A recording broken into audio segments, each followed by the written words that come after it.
Hello বন্ধুরা, আসসালামু আলাইকুম। সবাই কেমন আছো? আশা করি সবাই ভালো আছো। আজকে আমি একটু ঈদের দিন নিয়ে কথা বলতে চাচ্ছি, যেহেতু আর কয়েকদিন পর আমাদের ঈদ। তো ঈদের দিন আমরা সাধারণত সকালে কী করি? ঈদের আগা দিন মানে কালকে ঈদ, তো আজকে ধরো আজকে সারা রাত আমরা বন্ধুদের সাথে হোক বা যেখানেই হোক আমরা অনেক বাজি ফাটাই। এটা করতে করতে দেখা যাচ্ছে রাত 1টা অথবা 2টা বাজে। তো তখন আমরা সকালের নামাজটা না পড়ে মানে এমন ঘুম ঘুমায় যে সকালবেলা যে উঠতে হবে এই চিন্তাটা মাথা থেকে চলে যায়। এবং সাধারণত আমাদের বাংলাদেশের কথা যদি বলি, আমাদের এখানে 8টা থেকে 9টা, কোনো কোনো জায়গায় 10টার সময় ঈদের জামাত হয়, খুব রেয়ার। কিন্তু তখন আমাদের হয়তো অনেকজন আছে যে জামাত ফেল করে। আমরা সকালে যখন ঘুম থেকে উঠি, মানে যারা একটু সকালবেলায় উঠি আমরা, যারা পরে উঠে তাদের কথাটা বাদ দিই আমরা, তো যারা খুব সকালে উঠি আমরা খুব সকালে ঘুম থেকে ওঠার পর বাজারে চলে যাই মাংস কেনার জন্য। মাংস কিনে আসার পর গোসল টোসল করে খাওয়া দাওয়ার চিন্তা করি। তবে আমি বলবো তুমি ওই দিনকে মানে সকালের দিকে কিছু খাবা না, না খাওয়ার পর সামান্য একটু মিষ্টি জাতীয় কিছু একটু অল্প একটু খাওয়ার সুন্নত, আমি যতদূর জানি আর কি। তো তখন তুমি ওটা খেয়ে নামাজ পড়তে চলে যাবা।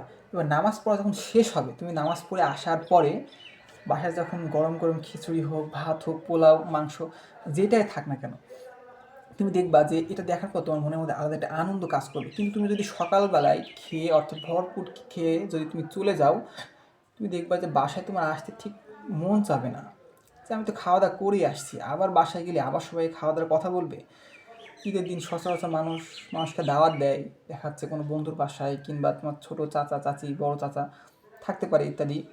তো তখন দাওয়াত দেয়। তো তুমি যদি সকালে ভরপেট খেয়েই যাও, তো তখন তোমার আর কিছু খেতে মন চাবে না।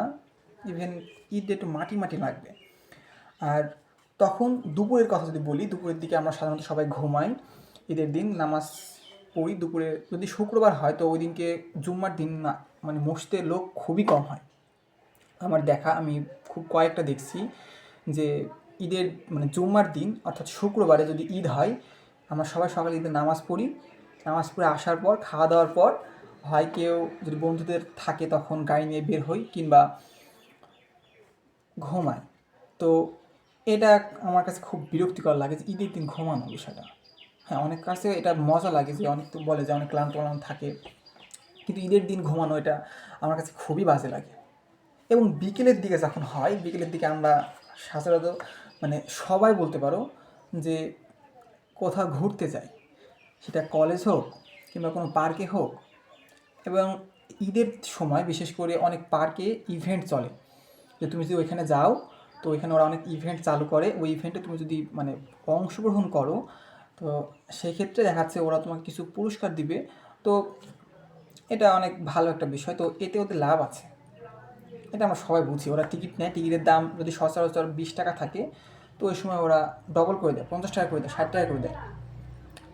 তো এটা পরের সাবজেক্ট, ওখানে তুমি যেতে পারো নাও যেতে পারো, অনেক ফ্রি জায়গা আছে, তো ওখানে যেতে পারো। তো এবারকার ঈদে আমার মনে হয় না যে খুব একটা ঘোরাঘুরি হবে বলে আমার, কারণ এই ঈদে যে গেল, এই ঈদে গাড়িতে তেল কিনতে পারি নাই। মানে তেল কেনার টাকা ছিল কিন্তু তেল ছিল না, তো যার জন্য খুব একটা ঘোরাঘুরি হয় না। এখন সামনে ঈদ আসছে, এখানে আমি জানি না যে তেল কিনা হবে না, যদি ঈদের দিন তেল আসে তো ওই দিন তো লাইন দিয়ে তেল কেনা কখনো সম্ভব না, তাই না? তো এই জন্য আমার গাড়িতে অবস্থা খুবই মানে ঘরে পড়ে আছে অবস্থায়। মানে গাড়ি তো না চালাইলে ব্যাটারিতে সমস্যা হয়। আল্লাহর কাছে দোয়া করি যেন কিছু না হয়। আমি কালকে শুনলাম যে খুব শীঘ্রই নাকি তেল আসছে। তো ওই অপেক্ষায় আছি, যদি তেল আসে তাহলে গাড়িতে তেল কিনে এখনই লোড দিয়ে রাখবো, আর কয়েকটা দিন পরে। তো এটাই ছিল বলার। এতক্ষণ থাকার জন্য ধন্যবাদ। আল্লাহ হাফিজ।